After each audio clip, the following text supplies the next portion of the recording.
Versículo 18 diz assim: perto está o Senhor dos que têm o coração quebrantado e salva os que estão com o espírito oprimido. Muitas são as aflições do justo, mas o Senhor de todas o livra. Amém? Muitas são as aflições do justo, mas o Senhor de todas o livra. Então é importante essa palavra para nós sabermos. Você que está angustiado, você que está conflitivo, você que está cheio de situações que te roubam a paz, que te roubam a esperança, que querem tirar a sua estabilidade, né? Eu não quero perguntar, ao mesmo tempo quero, mas não precisa responder. Mas quantos de nós aqui hoje não está, sabe, como se sentindo sobre um piso de areia movediça? Fala: Senhor, eu não estou entendendo o que está acontecendo, para onde é que o Senhor vai nos levar com essa situação toda que acontece no nosso país, né? E eu quero que conte uma coisa para você sabe? Tudo que você está vendo no nosso país é pouco diante da realidade. Você não está vendo nada. O problema desse país é tão maior. E eu quero deixar você bem desequilibrado agora, para que o Senhor venha te equilibrar, para que a tua força esteja do Senhor, não em homens. Amém? Sabe, esse é o grande teste, esta é a grande prova para o Filho de Deus. É aprender de fato a depender do Senhor. Aí você fala assim: poxa, pastor, eu tenho só 2 mesezinhos aqui na fé.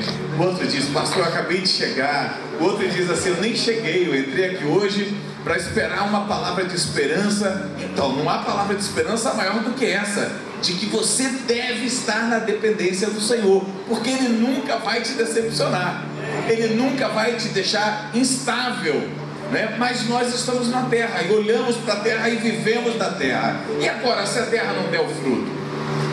E agora? O que acontece? Graças a Deus, o juízo do Senhor já chegou sobre a nossa nação. Graças a Deus, estamos vivendo o juízo do Senhor. E por que eu digo isso? Eu digo isso porque quando vem o juízo, essa é a grande oportunidade de nós nos consertarmos. O juízo não é ainda, o juízo não veio para condenar, o juízo veio para que você despertasse e entendesse que há ainda esperança, que só você pode mudar a história da tua própria vida. Amém? Então, mas aqui fala uma coisa muito legal que eu quero dividir com vocês, né?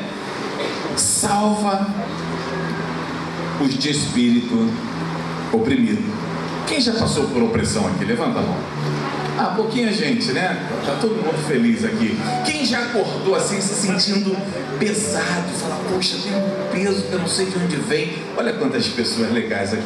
Porque eu vivi isso um tempo atrás, não faz muito tempo.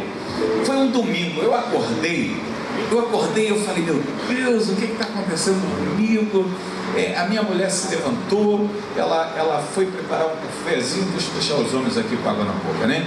Ela se levanta, foi fazer um café para nós, ela vai para a cozinha e a gente acorda cedo, a gente acorda às 5 da manhã, 5h30, né? É um horário muito bom de acordar, né? E é interessante que ela acorda assim, ela está apagada.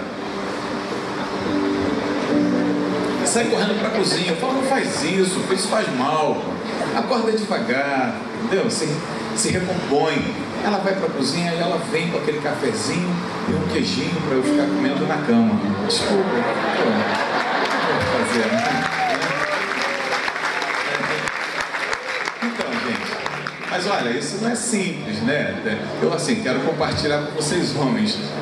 Não é simples, você tem que fazer algumas coisas, né? Você tem que estar presente, você tem que, entendeu? Né? Não quero falar mais porque o outro não é sobre isso. Mas a mulher tem que estar feliz, saciada, né? A mulher que recebe carinho, atenção e outras coisas mais.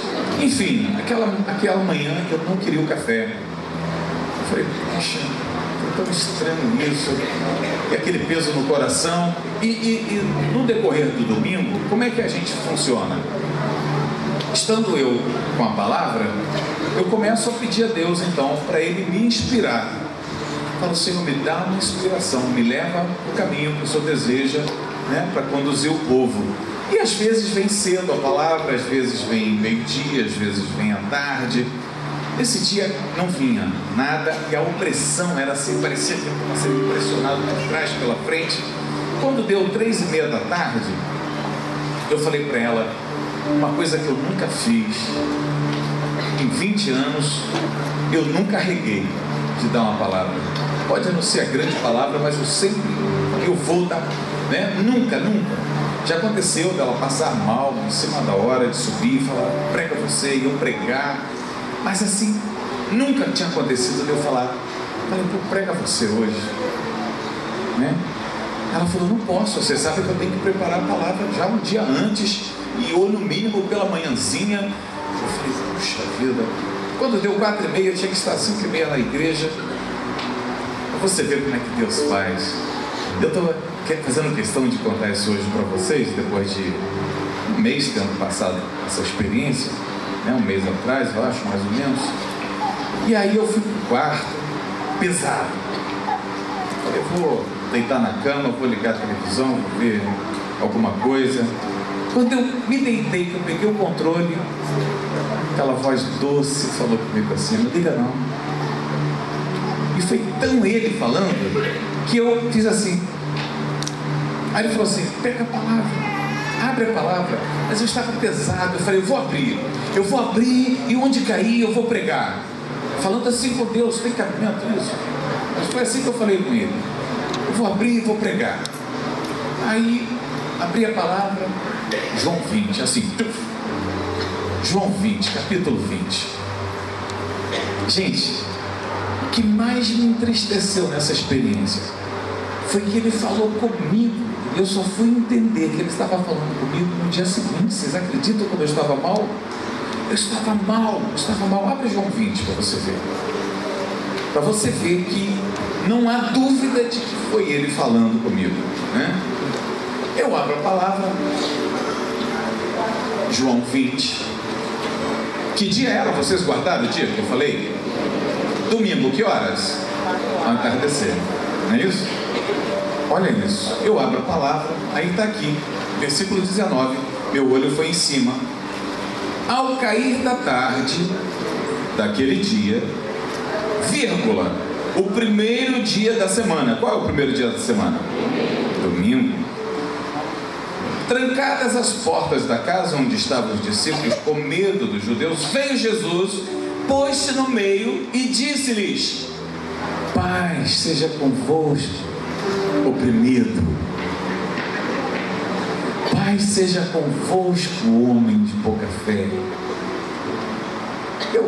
Aí o Espírito disse, continua lendo. Aí eu fui lendo, gente, no versículo 21, disse-lhes, pois, Jesus outra vez, puxa, bati com o dedo aqui, paz seja convosco. Eu falei, não é possível. E eu comecei a falar, por quê? Olha, quando você está oprimido, a dificuldade que você tem para entender Cristo. E eu falava, o Senhor quer falar comigo sobre paz. Sobre paz seja convosco, é isso? O Senhor quer dizer que João entendeu o que era essa paz, por isso ele foi o único discípulo que chegou à velhice. O Senhor quis mostrar para ele o Apocalipse, foi isso. Aí ele disse, olha para o lado esquerdo. Aí eu olhei para o lado esquerdo. Versículo 11. Maria, entretanto, permanecia junto à entrada do túmulo, chorando. Enquanto chorava, baixou-se e olhou para dentro do túmulo e viu 2 anjos vestidos de branco, sentados onde o corpo de Jesus fora posto, um à cabeceira e o outro aos pés. Então, eles lhe perguntaram, os anjos perguntando à mulher, mulher, por que choras? Eu estava choroso, eu estava mal. Por que choras? Presta atenção. Então eles perguntaram, né? Ela lhes respondeu, porque levaram o meu Senhor e não sei onde o puseram. Tendo dito isso, voltou-se para trás e viu Jesus em pé, mas não reconheceu que era Jesus. Perguntou-lhe Jesus, mulher, por que choras? Qual é o teu problema? Por que estás oprimido, cansado, enfadado? E aí, de repente, no dia seguinte, o Senhor começou a falar muito mais duro comigo. Ali Ele estava me repreendendo no meio da minha aflição, debaixo daquela opressão que eu estava vivendo. Ele chegou para consolar o meu coração e Ele disse: olha, eu já havia dito para você que a minha parte te basta. Desde que você compreenda qual o valor, a importância e o poder que está sobre a minha paz, que é o meu shalom, te basta. O meu shalom, a minha paz, quando eu dou saúde, alegria, paz e prosperidade. O que foi que está te afligindo? Por que choras?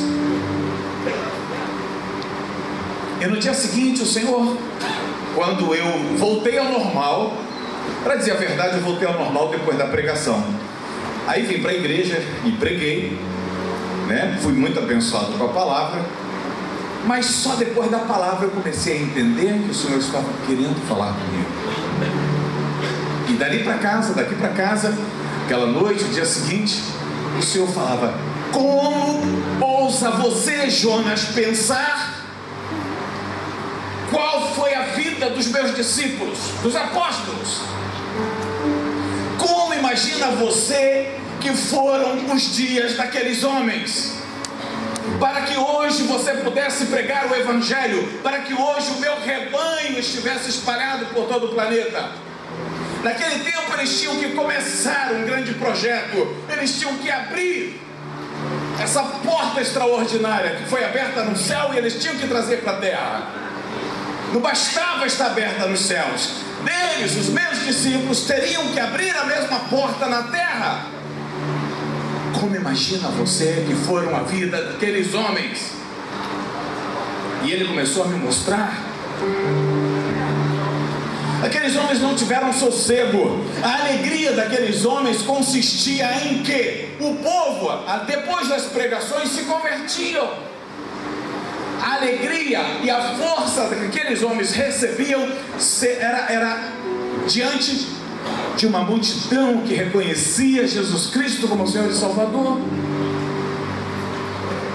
Multidões essas que muitas vezes no passado, enquanto Jesus ainda estava sobre a terra, o ouviram falar, mas foram atrás dele só por causa das bênçãos. Muitos foram porque ele multiplicava os pães, outros foram porque ele curava as enfermidades, outros até foram porque as palavras dele eram acessíveis ao coração, eram compreendidas. Mas conversão não havia. Tirando essa parte boa, a vida dos discípulos, dos apóstolos, foi uma vida conturbada. Perseguições e mais perseguições, traições, cobranças e mais cobranças. Não havia liberdade. Eles implantaram a igreja, o corpo de Cristo, no momento de maior aflição. E hoje, pelo que eu entendo, a igreja do Senhor Jesus será fortalecida em meio à aflição. De forma que o que estamos vivendo ou começando a experimentar aponta, deve se reverter em crescimento e maturidade espiritual para todos nós. E o segredo é, em meio à aflição, quanto mais poder, melhor. Em meio à aflição, quanto mais escassez material, mais poder e provisão do sobrenatural. O Senhor quer nos ensinar a viver um tempo de glória, um tempo de refúgio nele, de confiança nele. Esse é o tempo mais magnífico para nós, humanidade, que é quando nós olhamos para a oferta, para dízimo da igreja e falamos assim: Senhor, que é isso? Não é possível, como é que a igreja vai se manter assim? Assim, não te preocupe, não te preocupe, eu sou o teu provedor, eu sou o provedor desta casa, Eu faço o milagre. Eu transformo água em vinho quando há necessidade de vinho. Eu transformo pedra em pão quando há necessidade de pão. Eu faço descer o pão no deserto. Eu fecho a boca do escorpião e da serpente. Eu faço conservar o couro e a roupa e o linho da sua roupa e do seu sapato. Quantas coisas no caos, no deserto eu fiz. A palavra diz, irmãos, que não havia onde comprar sandálias, não havia onde trocar as suas vestes, e as roupas eram preservadas. Você pode dizer, eram preservadas porque não tinha poluição. O deserto era deserto, não tinha nada para consumir a roupa. Mas também não tinha lugar para ter água, e a água brotava da pedra. A igreja do Senhor Jesus está vivendo um momento rico, riquíssimo. Por quê? Porque passa-se uma peneira, sacode-se a palha, voa, os grãos verdadeiros permanecem.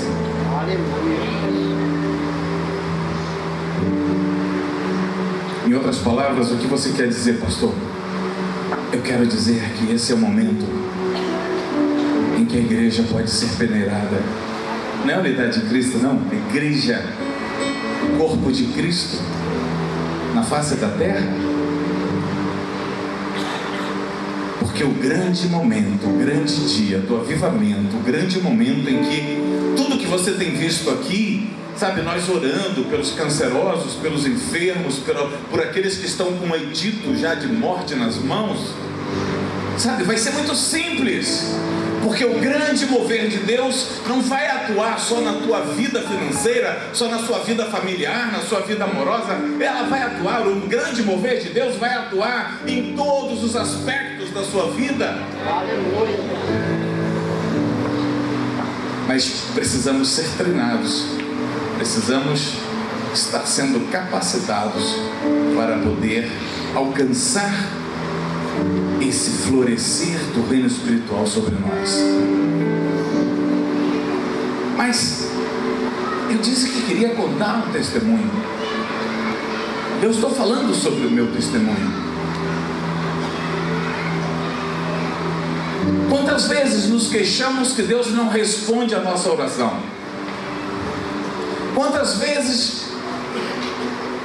entramos num silêncio profundo e você olha um se exacerbando, você vê outro guerreando, você vê outro criando conflitos, você vê outro se humilhando, você vê outro sopejando, e você, no meio daquela solidão do silêncio, se pergunta: onde está Deus? E Deus fala com você e você não ouve, e Deus repete, fala outra vez com você, e você se pergunta: onde está Deus? Essa separação entre nós e Deus, nos momentos mais cruéis da nossa vida, são terríveis. Não porque a sua fé será abalada, até porque você crê, você conhece, mas é um momento em que você precisa ouvir. Você precisa ouvir a voz do Espírito. Mas Ele está falando, mas Ele está te sacudindo. Você é jogado de um lado, você é jogado para o outro. Você se levanta em mais uma porta que parecia se abrir e se fecha, mais outra porta que parecia que abre e se fecha, e você não está entendendo o que o Senhor está falando contigo. O Senhor movimenta todo o céu em favor da tua vida e você não está entendendo. Um dos momentos mais espetaculares no grande deserto de Abraão e Sarai foi o momento em que ele entra na sua tenda. Acho que Sara estava no período fértil, alguma coisa assim, e ela estava jogando tanta areia nele, tanta pedra, Abraão, para, desiste dessa história. Deus não falou contigo. Quantas vezes, maridos, quantas vezes, esposas, você está solitário na sua vida espiritual dentro do seu lar, e você tem que sustentar a você e sustentar aos demais. E quanto mais esperança você escava para encher o teu coração, mais pessoas se levantam para te derrubar. Aquele dia, não consigo ver Deus irado, mas ele ira. Aquele dia ele falou: basta! Abraão, sai da tua tenda. Senti que a sua fé agora balançou. Vem para fora da tenda, Abraão. Olhe para o céu e conte as estrelas, se puder contá-las. Assim será a sua descendência, Abraão. Irmãos, Sara não estava conseguindo ver um filho fertilizado num ventre infértil, estéril. E Deus, na contrapartida, dizia: a tua descendência, Sara e Abraão, será como as estrelas dos céus incontáveis. Aleluia. Ô irmãos, como é fácil falar hoje para mim. Puxa vida, como é fácil mostrar o vacilo de Abraão e de Sara naquele momento. Mas vai para o lugar deles. Entra você agora no lugar deles e vê se Deus não está falando contigo. Como Deus falou aqui através do Subirá e outros amigos pastores que aqui estiveram. A nossa impaciência, a nossa intolerância, ela é um veneno para a nossa fé.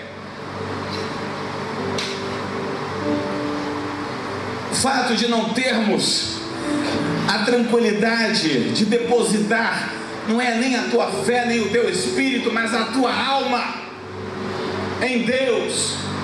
Irmãos, estou chegando à conclusão de que a gente tem que mudar um pouco a nossa estratégia de vida com Deus. Sabe, vamos focalizar a alma. Fala: Senhor, toma a minha alma, toma em tuas mãos, fica com ela, porque ela é a causa, ela tem sido a causa das destruições.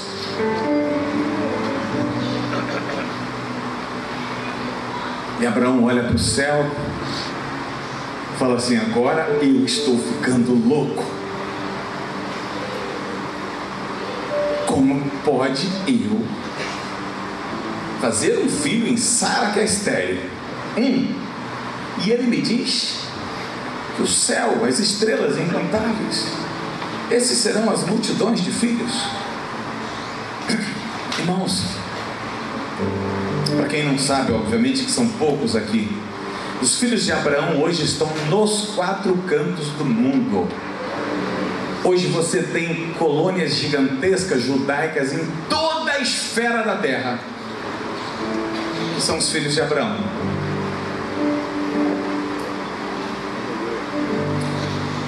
Às vezes é ruim você não se ver como um ser passageiro pela terra. Você acha que tem que fazer tudo, que tem que resolver tudo, que tem que comprar tudo, que tem que deixar a casa para filho, tem que deixar dinheiro para filho, tem que deixar tudo para filho, e tem que fazer, e tem que fazer, e tem que fazer, e você está se esquecendo que você, como seu filho, será passageiro na terra. Enquanto nós não nos vermos como filhos de Deus, temporariamente parados na terra, parados na terra, você não vai entender o plano celestial, você não vai entender o plano de eternidade a eternidade, e o seu foco será muito errado. E isso vai te roubar grandes projetos, e isso vai te roubar, sabe, grandes momentos no teu relacionamento e na tua alegria de viver. Porque nós nos aborrecemos demais, entristecemos demais, damos valor demais ao que não presta, damos valor demais a picuinhas. Isso rouba o prazer, isso rouba a alegria, isso rouba a felicidade. Você não tem que ficar preso nisso, mas você só vai deixar de se prender a isso se você se tornar um ser celestial, um ser espiritual de eternidade a eternidade. Por que digo isso de eternidade a eternidade? Eu já existia? Não, eu não existia, eu estou existindo agora, mas daqui para frente é a eternidade. Eu não estou existindo, eu não existi na eternidade a eternidade, mas o sonho de Deus em me produzir, em me fazer, já existia de eternidade. Quando eu digo de eternidade a eternidade, é que o seu nome já estava rolado no plano do coração de Deus. Por que eu confirmo isso? Porque Ele é o alfa e Ele é o ômega. Porque Ele é onisciente, onipresente, onipotente. Ele é tudo. Nada tem por acaso. Dentro dos planos de Deus, nada é por acaso. E você não é por acaso. Mas precisa se conscientizar de que você é um plano para a eternidade de Deus. O teu plano de vida, o teu histórico. E no meu conceito, o que mais me entristece é ver que a maioria da humanidade não vive de fato uma felicidade plena, porque ela é muito facilmente roubada diariamente. Parece que o trabalho do diabo é te minar, para te esvaziar, para roubar a tua alegria.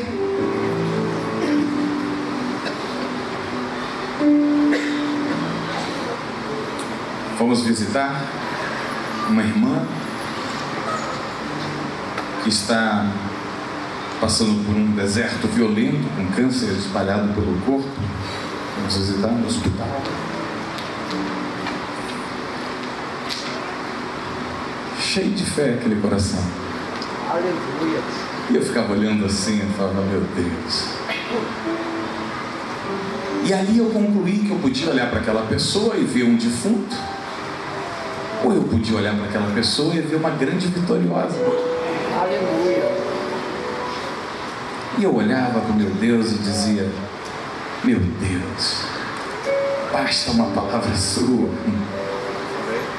Basta uma palavra sua, porque o Senhor construiu tudo isso. E eu orava no meu coração dizendo, Senhor, reverte a genética destas células, porque ao perderem a sua função vital, elas se tornaram malignas, mas o Senhor pode consertar a genética delas e fazê-las voltar a ser úteis para o corpo.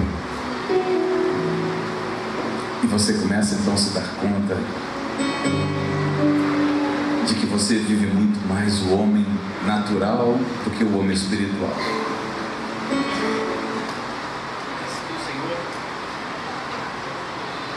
Parece que o Senhor estava querendo nos conduzir a um lugar mais alto.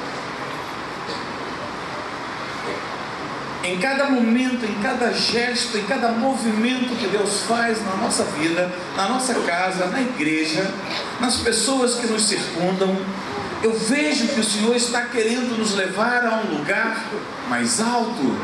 Amém. Onde estão os seus pensamentos, onde se encontram os seus caminhos.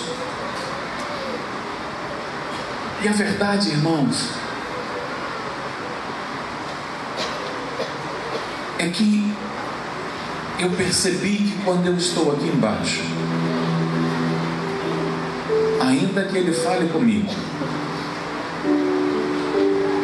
a minha maior capacidade é de não ouvi-lo.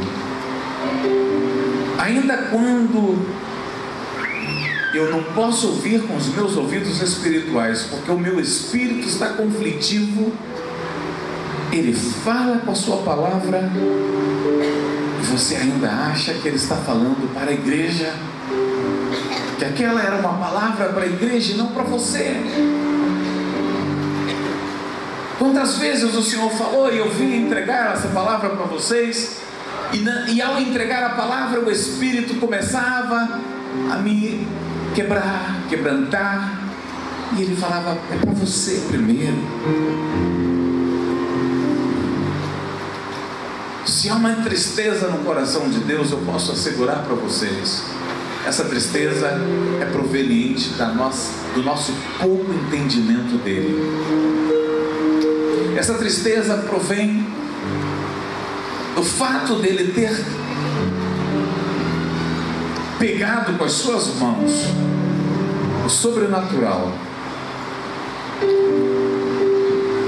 e num passe de poder fez entrar na terra. Ele pegou o poder, como diz João, o verbo vivo, e fez o verbo vivo coexistir entre nós. E andou conosco, homens, comeu conosco, nos observava com olhares de amor, e poucos o reconheceram. Me chama muito a atenção o fato de que, depois que ele se foi, o Espírito do Senhor, que nos revela todas as coisas, fez com que grandes e grandes multidões o reconhecessem, como hoje estamos aqui em nome dele. Mas que no momento em que ele estava no meio de nós, não era simples compreendê-lo como Messias, porque se havia uma dificuldade em entender o sobrenatural, era mais difícil entender que o sobrenatural se fez e habitou no meio de nós, se fez palpável. A grande dificuldade nossa, a grande turbulência da nossa vida ainda está em entender o mistério da fé, que nós precisamos começar a desenvolver hoje, colocando em prática cada passo de fé na sua vida, para que o não existente se torne existir, para que o não palpável se torne palpável, para que você comece a tocar de fato na orla das suas vestes, para que você possa, mais que isto, sentir hoje a presença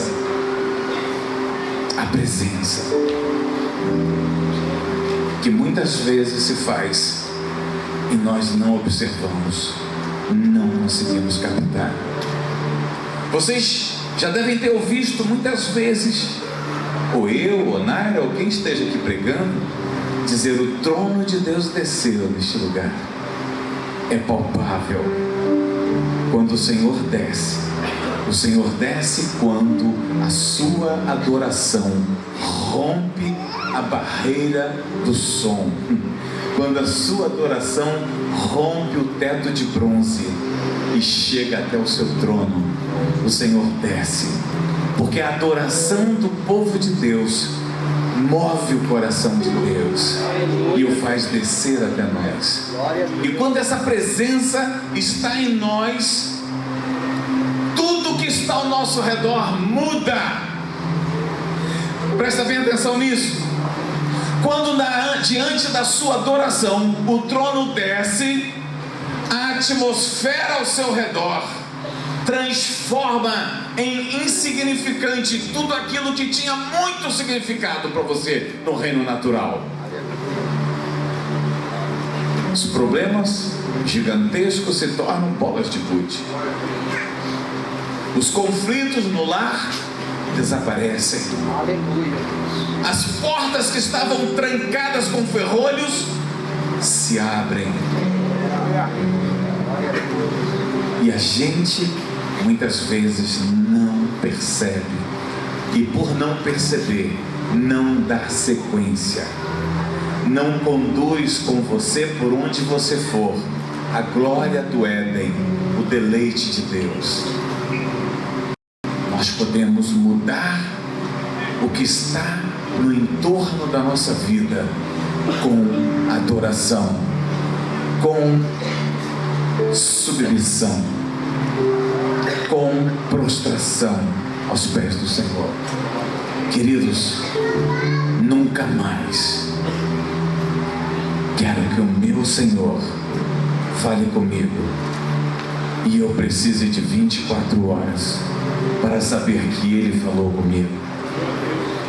Que diferente seria se naquele momento, naquela cama, naquele quarto, eu que já havia obedecido não ligando a TV, e que já havia obedecido de novo pegando a palavra e abrindo a palavra, só faltei ver que ele estava de frente para mim.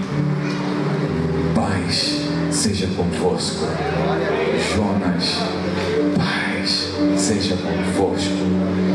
Curva a sua cabeça e recebe essa paz. Paz seja contigo. Coração aflito, você que entrou aqui esta noite com uma vida turbulenta, você que entrou aqui esta noite depois de ter perdido o seu emprego, você que tem enviado currículos e não tem recebido resposta, você está sendo afligido dentro da sua própria casa, não está sendo compreendido. Qual o problema que você chegou? paz seja convosco. Por que choras, mulher? Por que choras? A quem buscais? Ele vive. Ele vive. O teu problema já não existe mais. Ela foi ao túmulo e, ao olhar para dentro, a morte já não estava mais.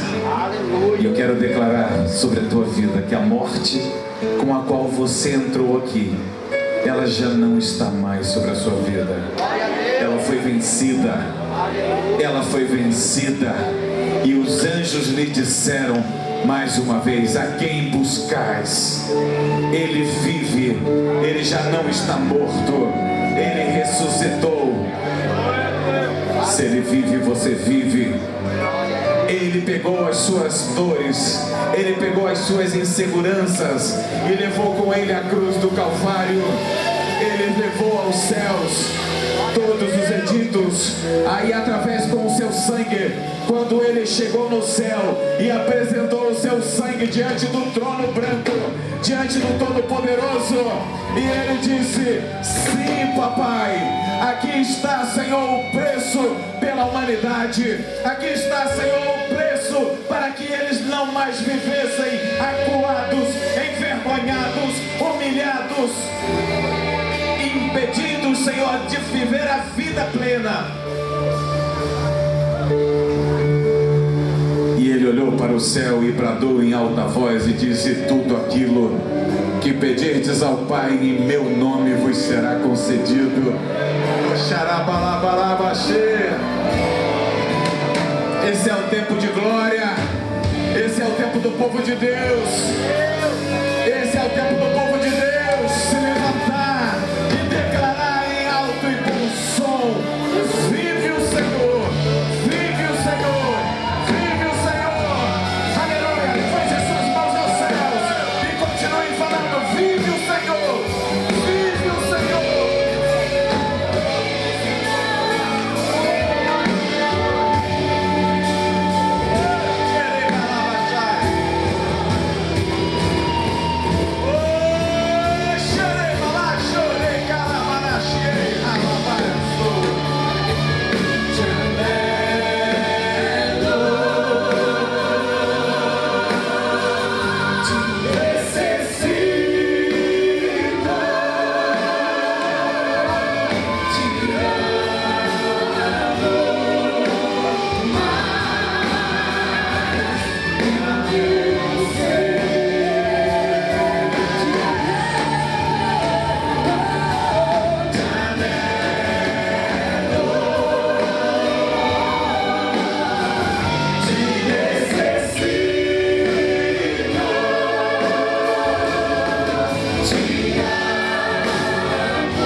Louvado seja o teu nome, Senhor. Oh Deus bendito. Senhor está te chamando para se refugiar nele. O Senhor está te chamando, o Senhor está vendo a sua insegurança, a sua incerteza. Ele sabe que você precisa de fé acrescida no teu coração. E o Senhor quer colocar esta fé. O Senhor quer se mover na sua vida. Oh meu Deus, oh meu Deus, sacode, Senhor. Revoluciona, meu Deus, o nosso coração. Revoluciona, Senhor, o coração do teu povo.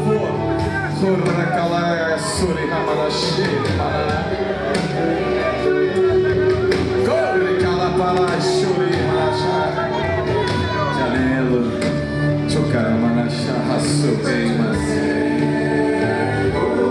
cante assim junto com o grupo, bem baixinho. Necessitamos de ti, Senhor.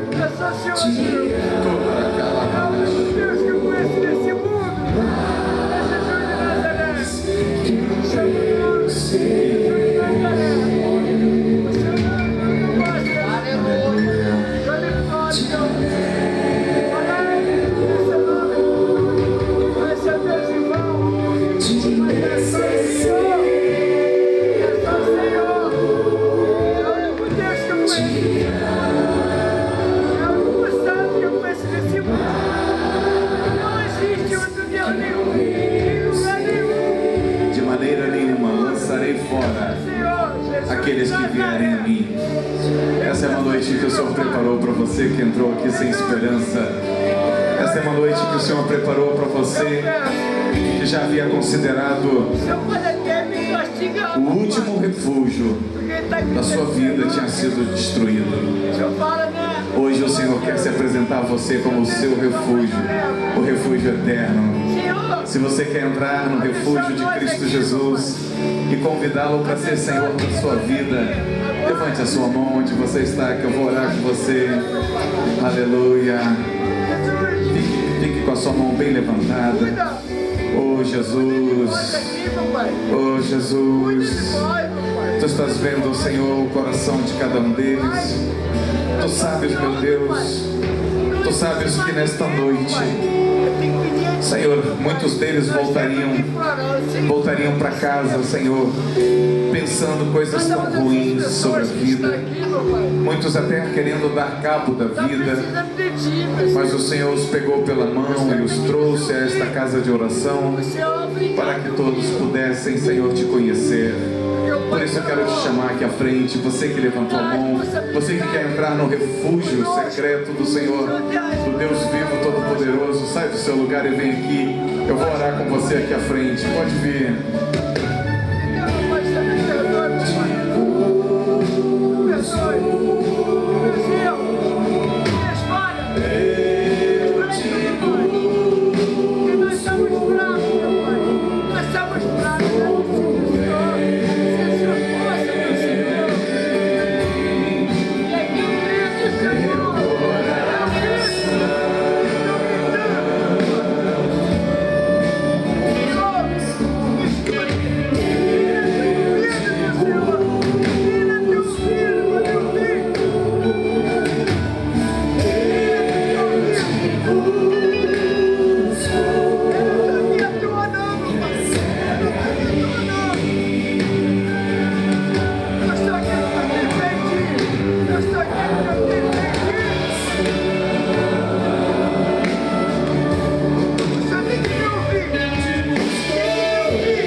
momento de alegria, momento de resgate, momento de adoração. Repete comigo esta oração.